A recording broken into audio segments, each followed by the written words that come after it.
This is the Mind of the Meanie. Here are your hosts, the Blue Meanie and Adam Barnard. Peace, world, and welcome everybody to the Mind of the Meanie, your weekly peek into the world, according to former WWE superstar and ECW original, the Blue Meanie. We'll cover wrestling, music, movies, sports, and lots of useless knowledge, all contained in the Mind of the Meanie. I am your tour guide, Adam Barnard, and he is the Blue Meanie. Meanie! What's on your mind? Oh, man. I'm glad this heat wave finally broke a little bit. Yeah, dude.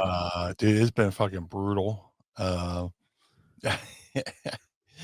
sure I'm speaking for a lot of people who live, in the Northeast, or maybe it's across. I don't know how the weather is elsewhere, but Philly has been.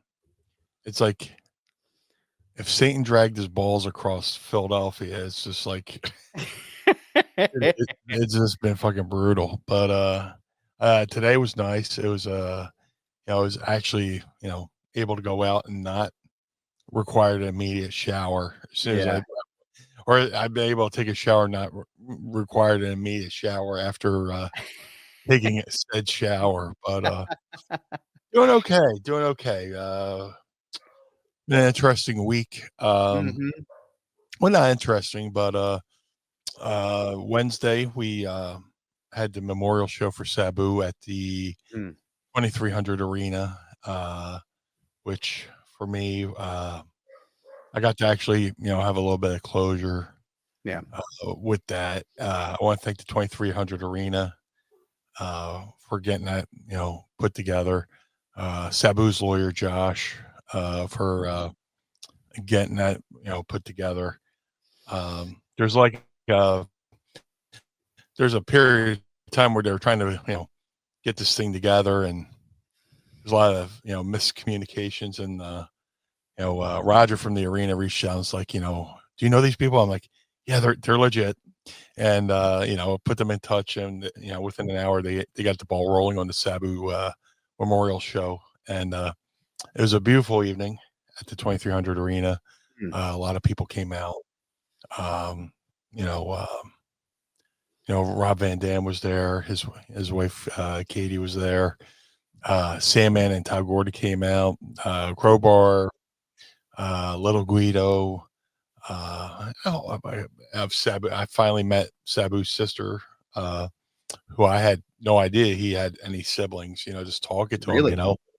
It's just one of those things that just never comes up. It's like people are surprised I have any. I have a sister, but in your locker room, you're never really just talking about life. You're just talking about what's going on at the moment. So, but it was awesome to finally meet her and her family, and it was a great night. I got to go up and give a speech, which I was honored to do, which I just posted on all my social medias if you want to check that out. But it was a I said in the beginning of my speech, it was I performed so many tasks in the 2300 Arena, but that was probably the hardest task I was asked to perform in that building. And I was honored to be able to do it, So yeah, me too. I'm glad you were able to get some closure on that. That's never easy, man. I don't envy you in that position, but I'm glad it went well, and I'm glad you were able to get closure there. So glad to see you as always, my friend. It's always a pleasure to do this program with you. And the other thing I want to mention here at the top of the program is the Pod Squad's here with us. And now I know we mentioned last week that we have officially transitioned back to our Patreon exclusive live recording of this show. So each and every week, if you're watching us right now, you're part of our Patreon Pod Squad, and we want to thank you for that. We got a lot of cool shit coming down the line. Meanie and I are working on a bunch of things. One thing I want to mention, though, if you sign up today and you go for another tier, or if you go up to another tier, we will send you your Pod Squad membership card signed in blue ink by the Blue Meanie. So if you haven't received that yet, please let us know. But lots of cool things coming, Meanie. Vanessa Bello is here, Pod Squad OG member. And She says, hello, 275. Man, what a long, strange trip it's been. It's been one arduous journey, and we're still here. I thought about that today, man. It's kind of crazy. 275 episodes of this show. You and I have been. I remember we were getting ready for episode 200. It's crazy, man. We're almost all the way at 300. What are we going to do for episode 300? No clue. No clue. We hit our. It's like we almost hit our maximum. We blew our load with episode 200. we just give them a long episode, like 20 minutes of just continuous looped farting noises for episode 300. That'll be a good one. Yeah. Yeah. So. Yeah, that'll be. That's basically what it's going to come down to. 300 episodes, man. That is crazy. Some shows don't even last past 50, and here we are, we're 25 away. We'll probably hit 300 by the end of the year, I would imagine. So it's going to be a wild one, but I'm sure you're better at math than I am. So listen, Meanie, I got a surprise for you. You might be surprised, but I'm fucking terrible at math. But we got lots of great people here tonight. Jesse Brown is here, Pod Squad member. Hello, friends. Good to see you, and a pleasant Baba Booey to you, sir. Machete Von Kill is here. Yeah. Good to see you. Pod Squad party for 300. I think that's what we're going to end up doing. We're gonna figure out what we're gonna do there. So Meanie, I know that Crown Jewel is happening. Well, SmackDown's already happened, I think, over in Saudi Arabia.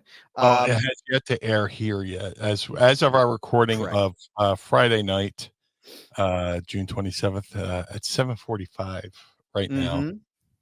It airs in about 15 minutes here. So a lot of stuff has been coming out in dribs and drabs over to social medias. So the social medias. Yes, we will leave it spoiler free if you are watching. But I got to tell you, Meanie, this past weekend, excuse me, I don't know what's going on. I dare you. Frog in my throat. I got a chance to go to Fanatics Fest in New York City at the Javits Center. I was there Saturday and Sunday, and I ran into friend of the show, Gio the podcaster, was there. We got a nice photo together. It was great to see him. Met his mom as well. Just wonderful people. He had a really solid set of people he was talking to. I believe he spoke to Cooper DeJean, as we know on the show, Cooper DeJean. Yes. I believe he spoke to, correct me if I'm wrong, I believe I saw him in photographs with, I believe it was Brian Dawkins and Nick Foles. So yeah. Yep. It was a rather impressive day for him. So thought it was great, man. Wonderful kid. I'm so hyped to see him up there, and looked like he was having a blast. Dude, he's living the life. He's living the best life. A kid in his situation who's been thrown so many hardships that soon in life, and to see him being able to walk around Fanatics Fest. When I first met him, he was still using a walker. He had a motorized vehicle as well, and the fact that he can actually walk now, and he's meeting these people, and he's kind of jacked too. Yeah, dude. Yeah, he's huge, dude. He's living the best life. I'm so proud of him. Yeah. He just went and he did a video today. He got a tattoo of the Philadelphia skyline on his arm. And I'm like, man, I told you those tattoos are addicting, man. But, right now I'm thinking about, oh man, I need a new tattoo. But you sent me the photo of you and Gio, and it brought the biggest smile to my face. My two worlds coming together. Such a great kid. His family's great. And, I'm so happy to see he's out there, killing it. He's coming to, he's going to be going to Temple University here in Philadelphia soon. So hopefully I get to see him a little bit, more often. But, it's awesome. Yeah. It was a lot of fun, man. I was hoping to see him because I know I'd reached out after our show last week. I was like, hey, man, just let me know when you get there. And so I was with Muscle Man Malcolm, as always. We're like two peas in the pod. And we're up there and we're waiting at the press line, and all of a sudden I see him walk up, and I was like, "Oh, obnoxious and shit." I was like, "What's up, dude?" But I was super hyped to see him, man. But no, it was a good time. It was I'll say, man, I don't know if you've ever been to one of those events before, but it is daunting in the Javits Center. Like, it is a lot.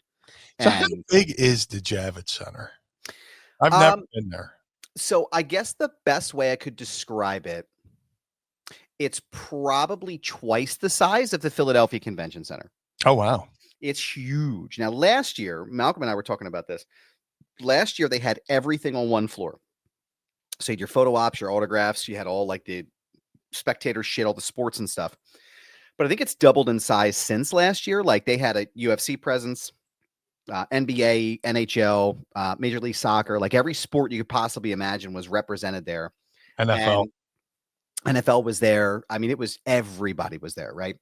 And they actually had moved. So I think it's the third floor is where all like the action and stuff was. And then down on the ground floor, or the first floor rather, was where like your autographs and your photos and stuff. And they had a bunch of really cool things. I think you would have enjoyed. They had the Honus Wagner tobacco baseball card, like an actual real one, and it was in the case and everything. I was like, holy shit, this is crazy to see in person. Yeah.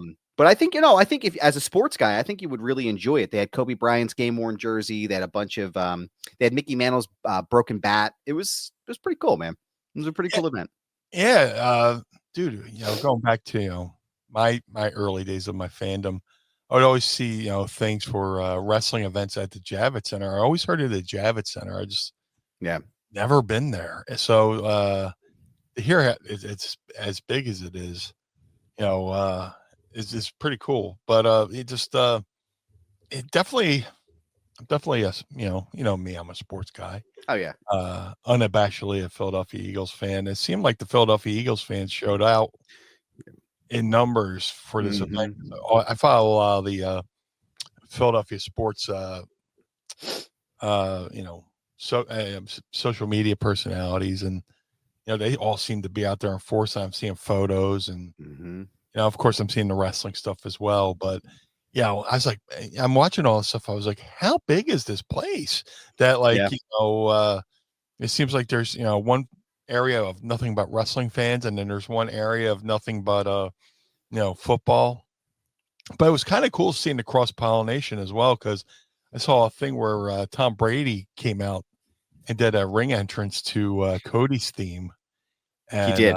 And Eli Manning came out and did a run and put through him in a sleeper hold, and the quote unquote battle to the back. So, but it was cool to see that cross pollination. But yeah, it seemed like an awesome event. Yeah, it was a lot of fun. And, so I think it was, try to remember who was all there from the Eagles. I know it was Nick Foles, who, as we know, he entered first, and his massive member, about 1.5 miles long, entered after. And I think it was Brian Dawkins. I will tell you that like the most visited events and stuff and activities was the wrestling stuff. Like WWE came out in full force, and it was the same thing last year too, right? Like, it was just crazy.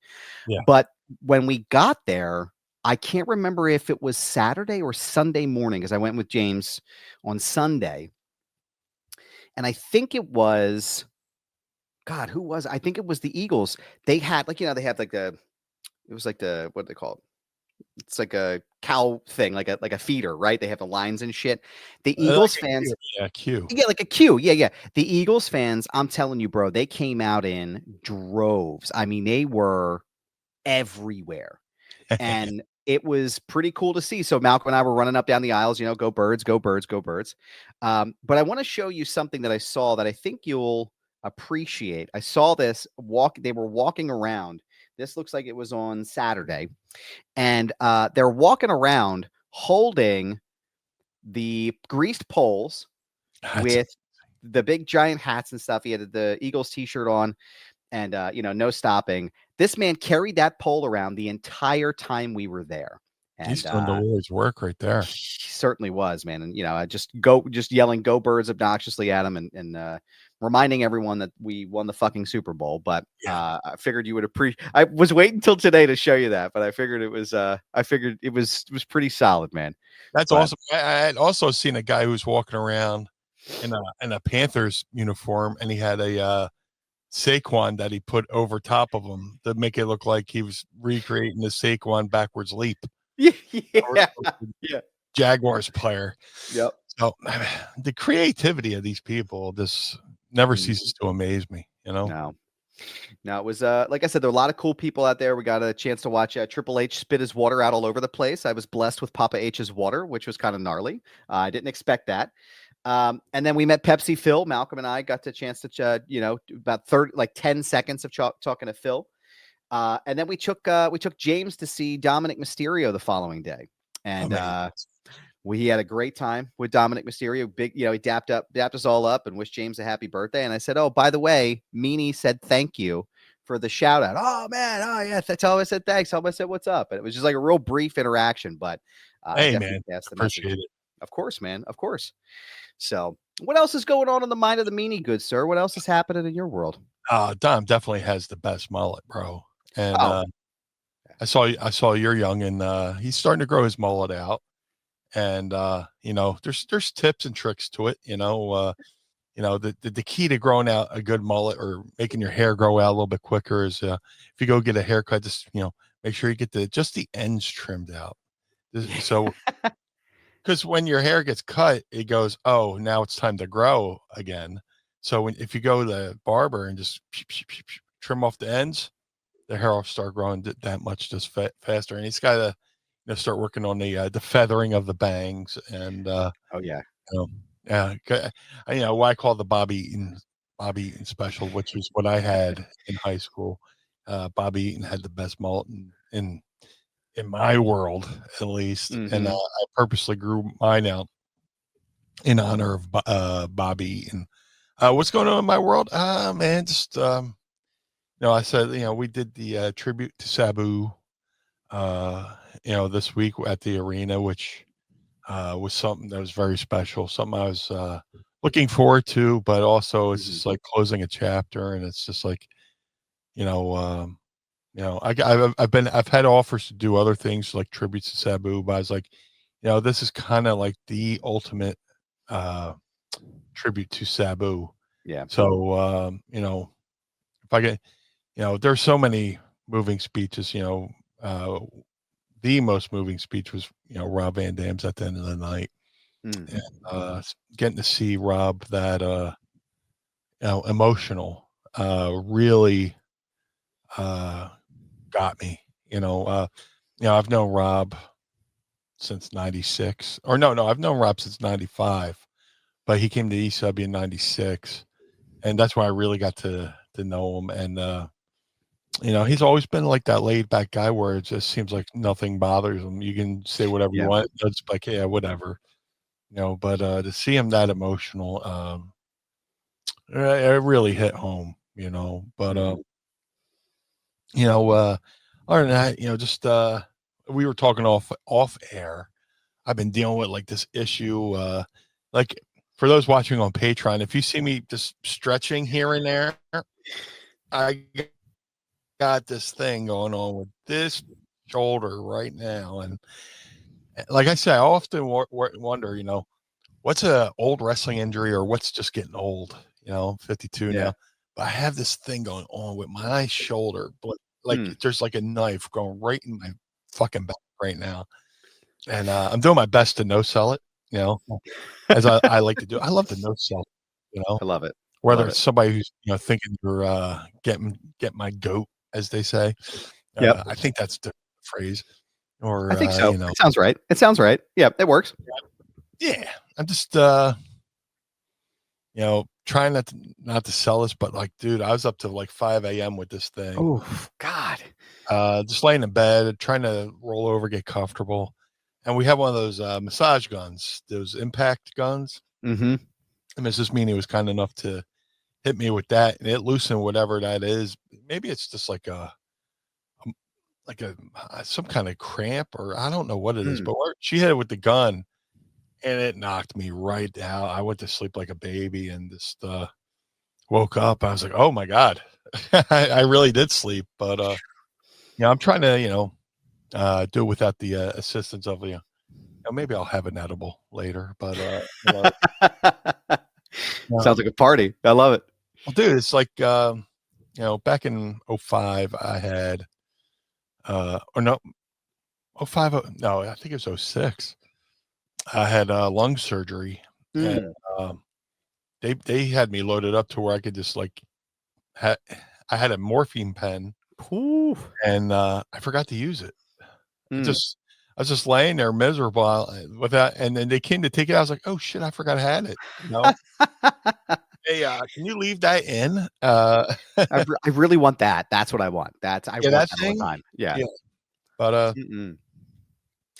it's just I have a tolerance. Maybe my tolerance for pain is a little bit stronger than the average person. Yeah, and maybe it sounds like a dick thing to say. It's like when I hear somebody, I'm a little sore. Oh, I got I'm just like, oh yeah, you got an ache. I got an ache. Let me tell you about my fucking back here, pal. Yeah. Like it's some kind of competition, Pain Olympics. Yeah. Don't Google that. No. Should that be the name of the episode? I'm afraid to make that the name of the episode. No. Nope. Well, there's 3 letters that go in front of that, and do not Google that. There's a few things you shouldn't Google, but probably that, especially that. But yeah, I'm a gold star when it comes to dealing with pain and just trying to figure out what the fuck this is, But it comes and goes, But doing okay. Just trying to stretch, and which I should probably do more often now. Do some stretches, and just dealing with that. Just general bullshit. I'm sure there's people out there with worse problems than a sore shoulder blade, but but still, it's obnoxious. I mean, well, obnoxious isn't the word, but like it's a pain in the ass when you're trying to sleep and you can't fucking get comfortable because you're in so much pain, and then like no matter which way you go, it's like this is fucking ridiculous. Like it sucks, man. It's not pleasant. Yeah. I'm thinking it's because the way I sleep, because I'm a side sleeper. And I like to sleep with the one arm up like this. Yeah. I don't know if it's slowly but surely just doing something. Yeah. Or I'll have, I like to have a couple pillows under my head, and I don't know if it's over, stretching my neck or anything. So Mrs. Meanie went out and bought me a pillow that's specifically to help with head and neck. Oh, is it one of those ones that's got got the divot in it? And you can, dude. Courtney, Mrs. Goober got me one of those couple months ago, and it's nice, fabulous. But just dealing with that, and that's about it, man. Just trying to figure out what that is. Yep, that's what I was sharing too. I have a similar issue on my left shoulder. It's like right by the shoulder blade itself, where the bone is, right. There's that little soft spot on your back there. And I don't know what I did. I still can't figure out what I did, but all of a sudden it was like fire. And then it's sore. Like I can't even move. Like it's like I can't even move my arm sometimes because it hurts so bad. And it's better now, but if I sit a certain way too long, I'll feel it pull and it's like a stab. And I'm like, fuck, man, I hate this shit. I got a question for you, though. I know we were talking a little bit about it, and I asked a specific question, but now I want to know here, was there ever like a moment in the ring where you got hit with something or you took a move and it just like cleaned your clock for a second? You were like, oh, fuck, that really hurt like way more than I thought it was going to.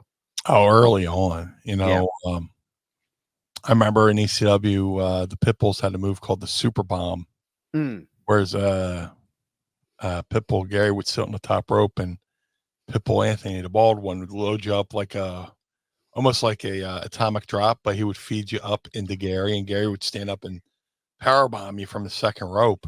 I got it. And this was like this is before ECW bought their own ring, and it was like a really good bump ring. Mm-hmm. There must have been like a loose board or something, and my back just said "fuck you," and that was rough. And then there was other times where you go to do the Nestea plunge off the second rope. Like, I put somebody on the top rope. We're going back and forth, punch, punch, punch.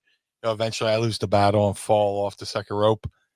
And I landed way too high on my shoulders. My head just hit the mat. Oh, And everything I saw went like it was like everything I turned into like a negative for like a split second. wow. Yeah. And that happened like twice. Oof. But nothing long lasting. But I've had issues here and there. One time me and Stevie are in a tag match against the Headbangers in Maryland for an independent down there, and I went to do the moonsault, and the guy was going to move out of the way, and there's a chair there, and in the process of climbing up to the turnbuckle, my knee pad had slid down, my knee hit right on the chair. Oh man. And my knee just blew up the size of a cantaloupe. And and this, you can't take any time off, So like the next week, Stevie's wrestling Sandman. I'm in the match and I got to run interference, like do all these spots, and I'm running. I'm quote unquote running, but it's more of like a hobble, And you gotta no sell that when you're in the match too, right? Oh yeah, I mean, thankfully I wasn't in the match. I was on the outside, but I would have to pop in and try to do a move here and there, and it's like, whoa. It's, I mean, in the ring, like after you do the moonsault and you hit your knee on that, like that's got to be like, sweet Jesus, let me die, like just take me out right now. Yeah. Woo! Thankfully, it was the Headbangers, so I mean, they were always good to work with. Yeah. But I'm being friends with them, but. Yeah, just it always, that I've been fortunate, with as far as injuries go. Early in the career, I remember taking an arm drag, and the padding in the ring had fucking, went separated, and my elbow went right in between the pads and just hit that. So I had like a bad elbow for like months, But I've had the things where I got busted open hard way. Sandman hit me with the ladder, getting 8 staples, and in the same match, I busted up my ankle. So just things you just deal with, and you just I mean, I'm from the world of wrestling, where if you go, oh man, I'm in a lot of pain there, but I was like, yeah, me too, asshole. Oh, I don't know if I can work tonight. I have a cold. Oh, you have a cold, do you? Yeah, I just broke my leg. Yeah, and I'm still out here working. So how do you like that apples? Yeah. Yeah, I get a little bit of heat. I get a little bit of heat for not saying what bothers me here and there, but it's to the point where you're like, I'm saying, I when I tell Mrs. Meanie, oh, this really hurts, she knows it fucking hurts because I usually no sell anything, but man, just it's hopefully it's one thing I'll just get through, and just hit it with some heat in the shower, and then hit it with the machine, the massage gun. Yeah. See where that goes. Got a couple comments here in the chat right now. Vanessa Bella says 3 years ago I was having really bad shoulder pain, and it was lasting for at least over a month. I had no insurance, so I just had to suck it up. It eventually went away when I started playing PS4. Hey, that's a great thing right there. I appreciate that. Glad I'm due to start playing some MLB The Show again. Why not? It can be considered by some as holistic medicine. I'm just saying. I'm just throwing it out there. So I appreciate it. Thank you, Vanessa. Machete says, just be careful. I had frozen shoulder last year. Wow. Oof. And I thought I slept wrong, pushed through it, and tore the rotator cuff and labrum. Surgery was not fun. Ay caramba. Yeah. Now, was it like, what kind does that hurt the front of the shoulder, the back of the shoulder? Mine's like right on the shoulder blade. It's so weird. I knew a guy in Westchester here. I can't give you specifics as to why he did this because I don't know for sure, but he fell asleep on a park bench in the middle of Westchester. I don't know why. but he woke up and his arm was literally frozen and it was stuck here. And we're like, Ryan, are you good? He was like, I can't move my arm. Like, and we thought he was fucking around, and here he was legit something like this frozen shoulder. And I was like, that's crazy. And it was like, well, I mean, it makes sense that you fell asleep on a park bench and you hurt yourself, but like, that's the first time that I realized how serious something like that could be of a condition. So I'd be curious to know, Machete, if what you had there too, but or where in the shoulder it actually hurt. Right on the shoulder blade, my right shoulder blade. It's like, my goodness. Machete said we're going back to some of the stuff with the mullet here. Speedball Mike Bailey also has a majestic mullet. Yes, he certainly does. I'm going to pull this picture up here with Big James as well in a second, once I can get back to my screen here, because everything just froze for me. Hold on one second. Here we go. Here he is. There's me and Dominic Mysterio, Big James right there, and Muscle Man Malcolm. And he says to Dominic says to James, he goes, happy birthday, man. He says, my wish to you for your birthday is that you grow a longer mullet, and now we're never going to get the kid to cut his mullet. So that Kentucky waterfall is here to stay, sir. It's here to stay. Nope. Yeah, it's like, nah, dog, that doesn't work for me, brother. Yeah. So Machete says, mine hurt from the collarbone to the blade. Oh, couldn't move my arm very much. That sucks. Oh man. Well, we hope you're doing better here. You know what? Why don't we do this, Meanie? Why don't we talk about, because again, Night of Champions is tomorrow, but it'll be Monday. Let's throw it old school here and give our in the future predictions of the card for Night of Champions. I'm going to pull it up here while we're talking, and we want to thank you for being a part of this each and every week. Thank you guys. And sticking here. We literally cannot do the show without you, so we appreciate you. Yeah. We got the card here as well, so I'm going to throw this up here. So we got Cody Rhodes and Randy Orton for the men's King of the Ring tournament. Meanie, where do you see that going? Hold on. What was Cody Rhodes and Randy Orton for the men's King of the Ring final? Oh man, I'm gonna have to say Cody Rhodes. Mm-hmm. Yeah, I feel like that's where that's going. It feels like it makes sense. It's the way to get him back to John Cena. Get another title match there. Asuka versus Jade Cargill for Queen of the Ring. This one's a little bit more difficult. I want to say Asuka, but I have a feeling they'll do it with Jade Cargill. Yeah, I feel like they're going to do Queen Jade. I feel like they're pushing her. I think they're building towards either her and Tiffany. Excuse me. As much as I'd like to see Asuka and Io Sky run it back. Yeah. I think it's going to be Jade, and I think they're going to put her over there. Asuka's back, just it's good. Yeah, she's been off TV for a little bit. It's good to see her back. Absolutely. Shout out to Asuka, I believe the unofficial 5th or 6th member of the Blue World Order. So we appreciate her here. Don't forget, actually, as a cheap plug here, don't forget to go to prowrestlingtees.com/ what is it? Blue Meanie? Blue Meanie. And pick yourself up a BWO t-shirt today. Jacob Fatu and Solo Sikoa for the United States Championship. I have my feeling. Where are you at on this one, Meanie? I'm going to stay Jacob Fatu. Yep. I don't think they're taking that rocket off of him anytime soon. I think my man's in for a world championship run at some point very, very soon. Yeah. We got Rhea Ripley and Raquel Rodriguez for in a street fight. So that'll be a no holds barred match, which should be an absolute fucking banger. But I'm going to go with Rhea Ripley. Yeah, I think Rhea's going to win that one too.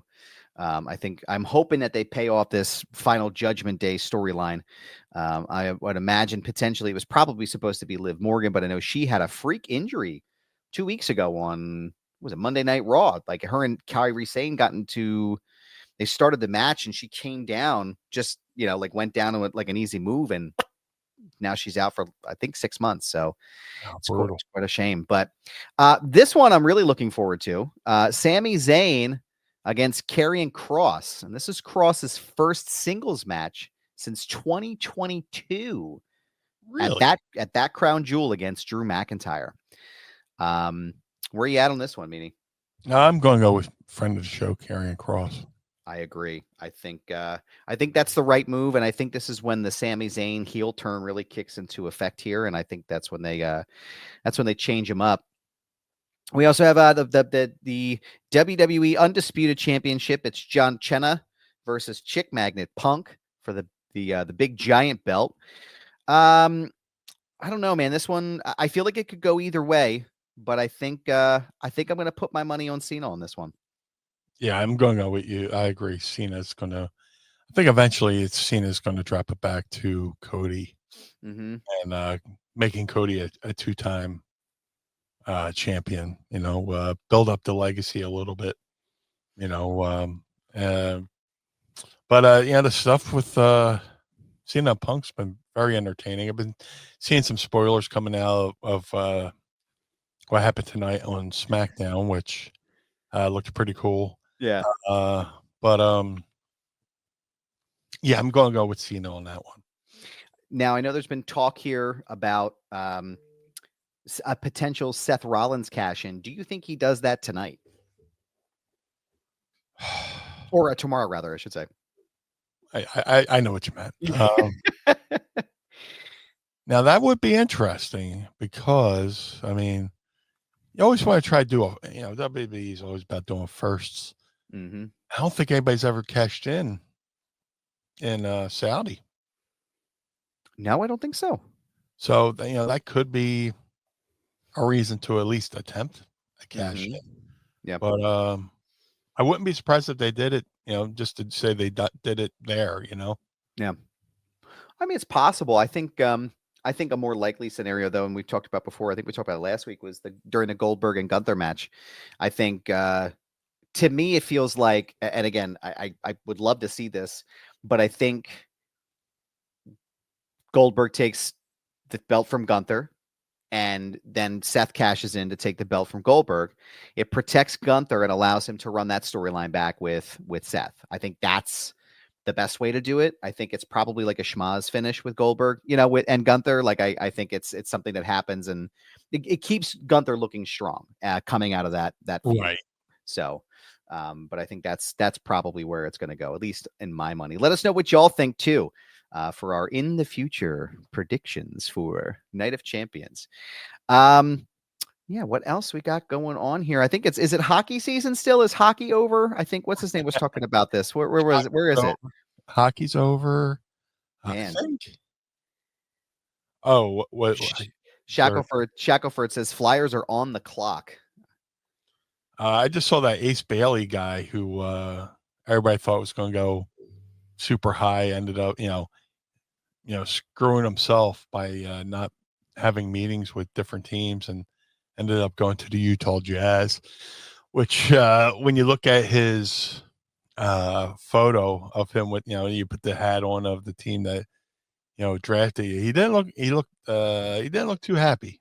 So he probably should have took some meetings with some teams. When do pitchers and catchers report? Because I know it's going to be July next week, which is fucking insane to me. Catchers, the season's happening right now. Is it really? I'm an idiot then. That's on me. My brain is not connecting then today. We've officially gone into the halfway mark of MLB. We are already there. I'm an idiot. I'm sorry. No. We are a couple weeks from training camp. That's what. Okay, so if I may, that's what I meant. I meant to say training camp for football, and for some reason, pitchers and catchers came out because, as we know, I'm an idiot. So, ladies and gentlemen, Adam Barnard, sports maverick, sports guy over here. I meant to say training camp. How do you feel like? I guess we could talk about it a little bit. How do you think the Eagles look coming into this next season? Dude, this is the time of the year when I start going, oh yeah, the Eagles did this and they did that. Like I totally forget all the, there's a moment where I just totally forget all the moves they made. Yep. Leading up, and we're a couple weeks away from training camp, and I think the Eagles are in a good position. The fact that they haven't really gone, everybody's worried about the defense. Mm-hmm. We lost so many guys. We lost a lot of guys on the defensive line, and I'm thinking we'll be okay because most of the guys, Josh Sweat left, Milton Williams left, and people are like, "Oh, what are they going to do?" I was like, "Look, I love Josh Sweat, I love Milton Williams, I love what they did for our team in that final year, but most of the people on that defensive line were able to eat because Jalen Carter was getting double teamed by so many other, Jalen Carter was taking up two offensive linemen, per play. So that freed up a spot for, a Josh Sweat to rush the quarterback and sack him, or Milt Williams get around to sack him. Look what they did in the Super Bowl with Patrick Mahomes. Mm-hmm. That's because, Jalen Carter's coming up the middle, and, they had to put two guys on him. Yeah. And that's going to allow people to rush free. I'm looking forward to it this season. I think they'll be good defensively.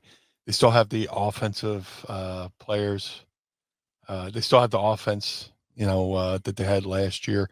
Yeah, they have a new offensive coordinator, but it's somebody who's been in the building for the last 5 years, somebody that they're familiar with. So there's not that,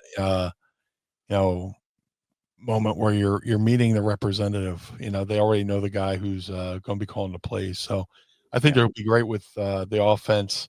They might have to switch it up a little bit because last year they were run heavy. So maybe this year they'll be pass heavy. We'll see. But as long as they can adapt, make the adjustments needed within the game, I think they'll be fine. Yeah.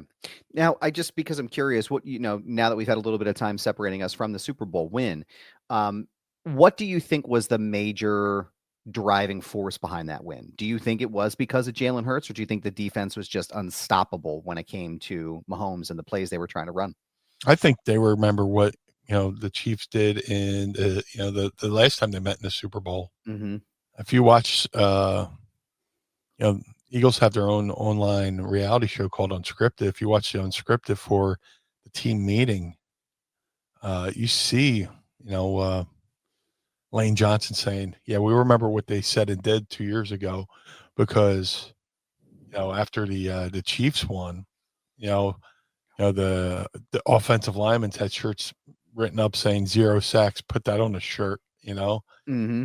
And he's like, Lane Johnson's like, I know our defense is going to go in there and fuck them up.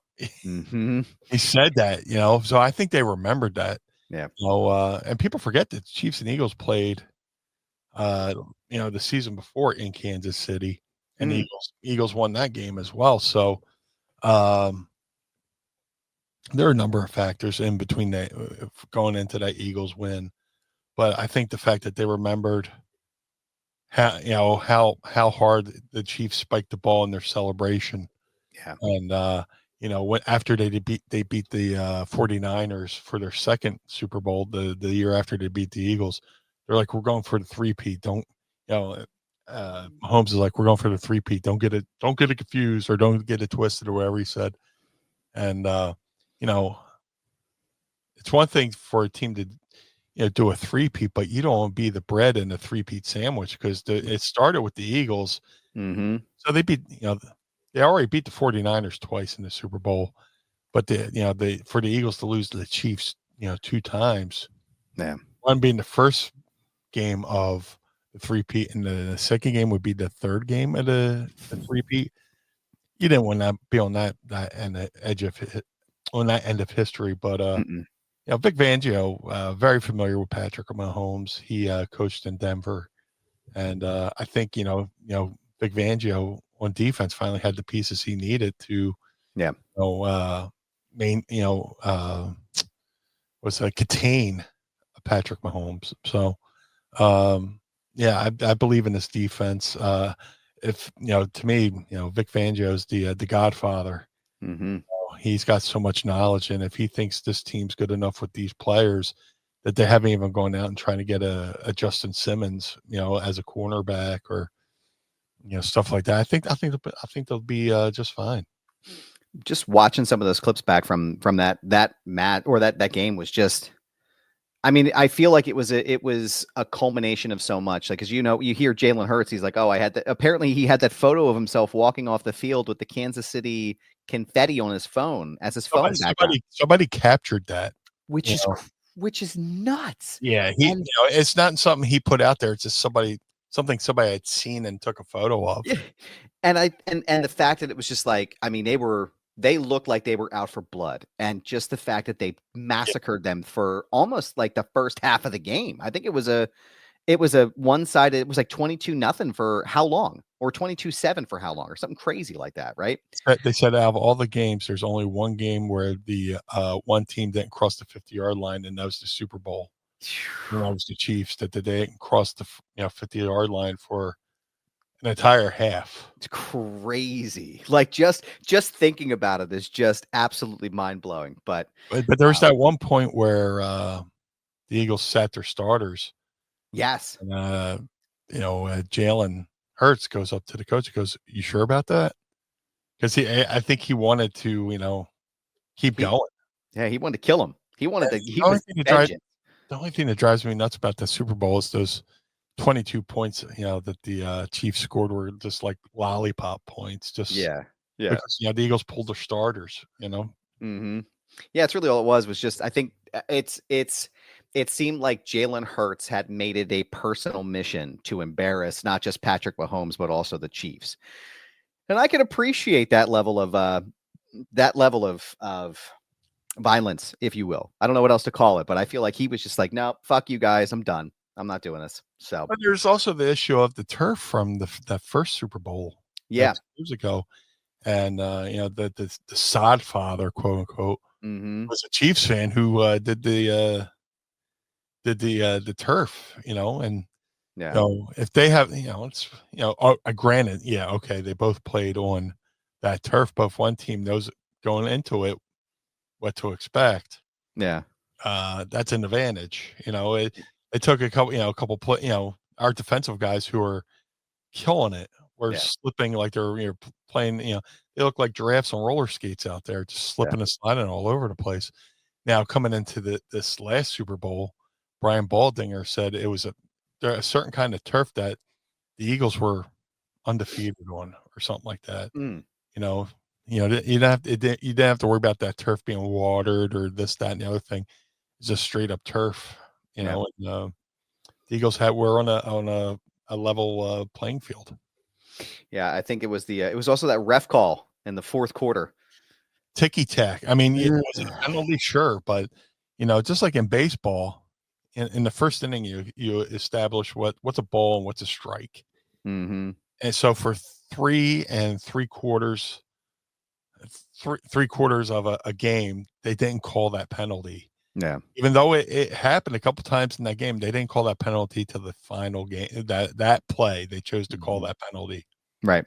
With fucking 3 or 4 minutes left in the goddamn game. And this is I'll never stop being angry about it. I'll never stop. But one of my favorite photos after the Eagles won the Super Bowl was James Bradbury holding the Super Bowl trophy. Mm-hmm. Yes. Yeah. It was a wonderful evening. Wonderful. I know I was like, oh my God, I got to text Meanie right now. I was like, am I watching this correctly? Yeah. Like, this is just nuts. So I'm hoping we go 2 for 2 this year. It'll be an amazing time in Philadelphia. But that guy there was also that moment after the Chiefs won 2 years ago against the Eagle, and Juju Smith-Schuster start making videos of him kidnapping Jalen Hurts and doing all this stuff. And like he was back, he went away, the second year, but he came back for this year. So Juju was on the field for that ass whooping. Yep. So, it was definitely interesting. There's a lot of factors, but there's a lot of revenge in that ass whooping. Absolutely. And it says Jesse Brown says Hurts built by Bama. That's right. Jalen Hurts. Let that man let him stay at home. Don't let him do any more media. That man looked miserable. He just wants to be home. Let him enjoy his win and be done. But Meanie, speaking of enjoying things. Yes. I have a question for you. Yeah, what would that be? Are you ready to ask Meanie? I would love to. It's time to ask Meanie anything. Ask me something. Don't forget to tweet us using your questions. Start again. Don't forget to tweet us using the hashtag. Pitchers and catchers, buddy. Pitchers and catchers. That's going to be the name of the show. Is Pitchers and Catchers happening? There you go. Love it. I'm an idiot. But don't forget to use the hashtag Ask Meanie, and you may hear them on the show. We got a great question here. Our last question here today. Oh, hold on. Do we have a drink? We do. Yes. Thank you very much for reminding me. I remembered. What are you sipping on today, man? Now, here's a potential problem because I was like, all right, I got a seltzer. Let me jumpstart it and put it in the freezer.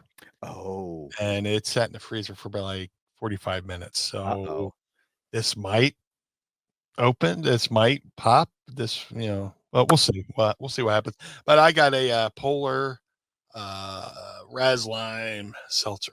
Hell yes, man. And I saved one just for you this week, good sir. It's the refreshing beverage, the cheap shit from Aldi. It's the pink grapefruit, my favorite flavor. So if you see me in the streets, you get me one of these. I'll hang out with you for at least 20 minutes. So, Meanie, let's go ahead and crack these here. 3, 2, 1. Oh, yeah. Oh, it opened. Hell yes. Cheers, Cheers, beers, friends. Pinkies up.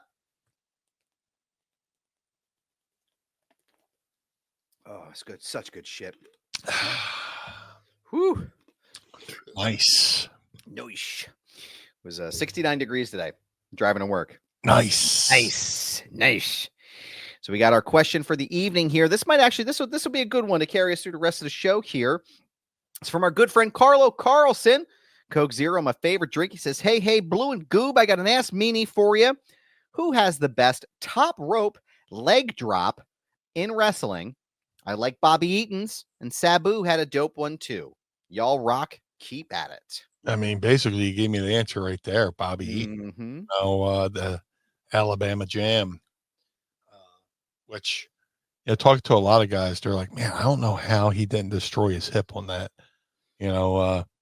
One of my favorite matches of all time from, I forget which Super Brawl, but it was a Super Brawl.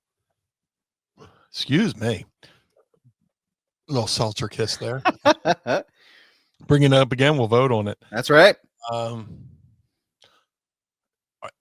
Beautiful Bobby Eaton challenging for the NWA World Television Championship at Super Brawl, and he hits the Alabama Jam, which the camera completely fucking missed.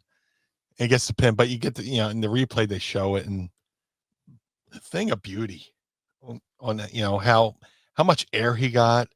And the secret to a good leg drop is if I'm dropping a leg with my left leg, I kind of lean to the right a little bit just to give a little bit of that buffer room.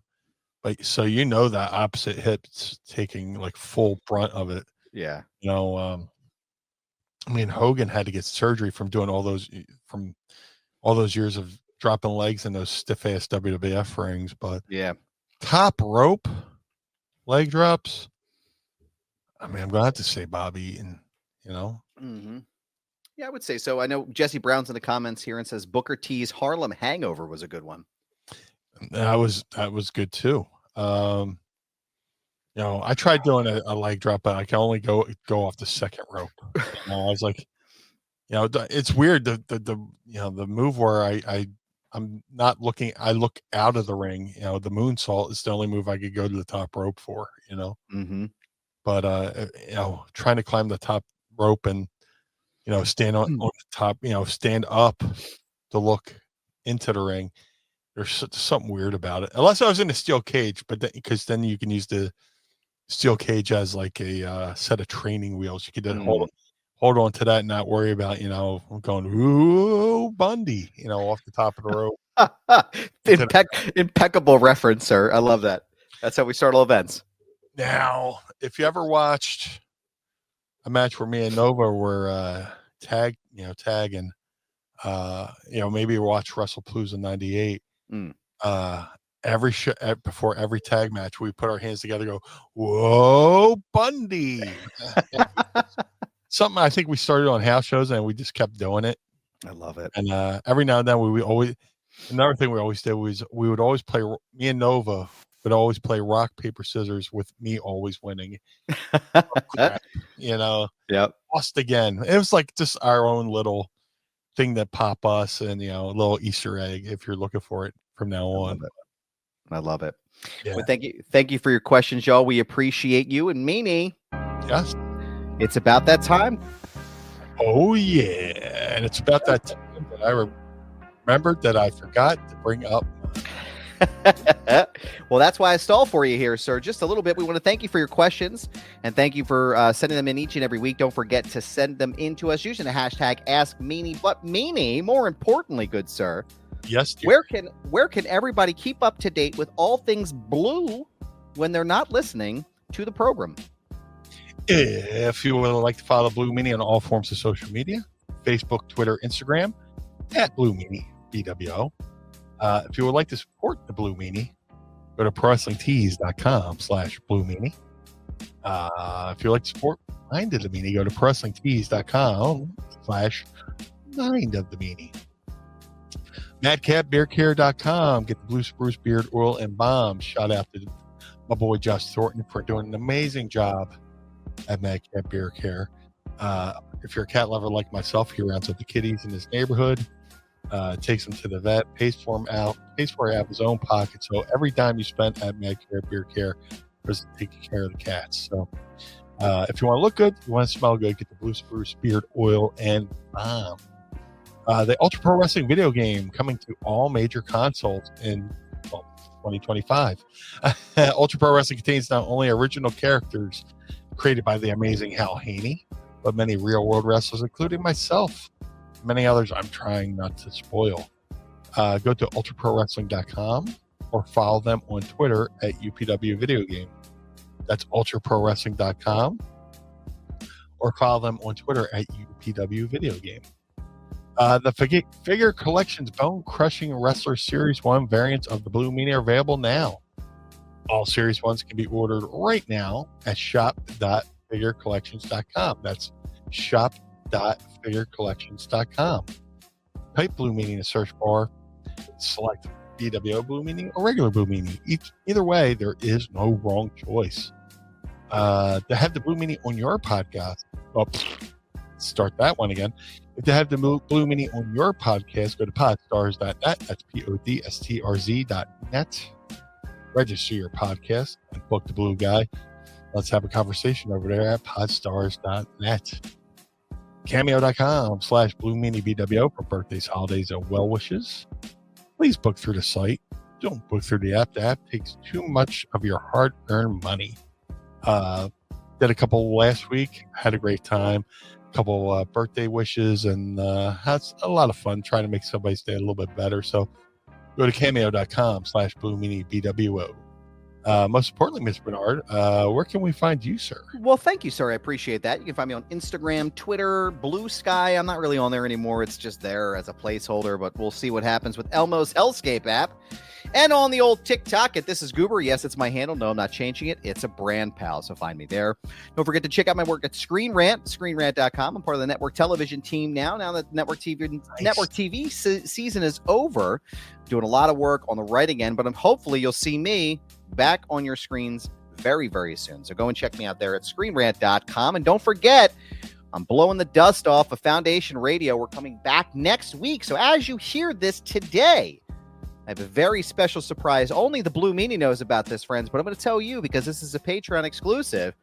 I have an exclusive interview next week. That's right, with Karrion Kross, WWE superstar and one of the most talked about superstars in wrestling right now. He will be joining me for a conversation on Foundation Radio. So subscribe today at youtube.com/@FoundationRadioPod or go to foundationradio.net and check it out there. And I may even, if it's done early enough on Monday, maybe you might get a special episode right here in your Patreon emails. Just saying. But if you want to look good and feel good as well when you're out in Pittsburgh, go and visit my friends at the 10th Ward Barbershop in downtown Lawrenceville, on the outskirts of Pittsburgh, Pennsylvania. Kane and Jordan and the rest of the team are ready to make you look great. So schedule your appointment today at 10thwardbarbershop.com.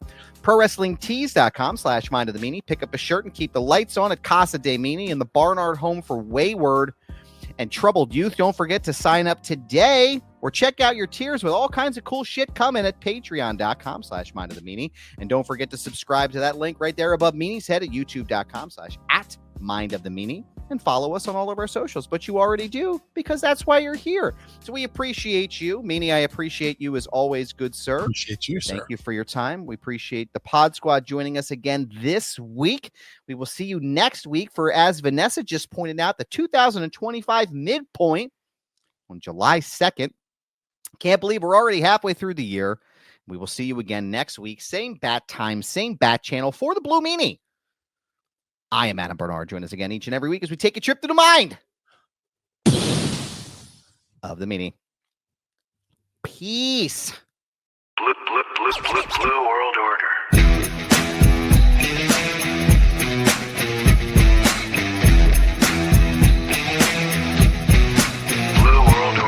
This episode of Mind of the Meanie is hosted and executively produced by the Blue Meanie and Adam Barnard. It was mixed and engineered by Carl Pinnell. Additional narration is provided by the executive voice, Sam Krebs. That's me. Our intro music was performed by the Swamp Candles. Our outro music was performed by Chikara. Additional musical accompaniment is performed by Enrichment. Follow us on Instagram and Twitter, or X or whatever, at Mind of the Meanie, and become part of the Pod Squad by going to patreon.com/Mind of the Meanie. Find our entire show archive at mindofthemeanie.com. This has been a Butts Carlton media production. Butts Carlton, proprietor. Blue World Order. That was Blue Meanie's brain out.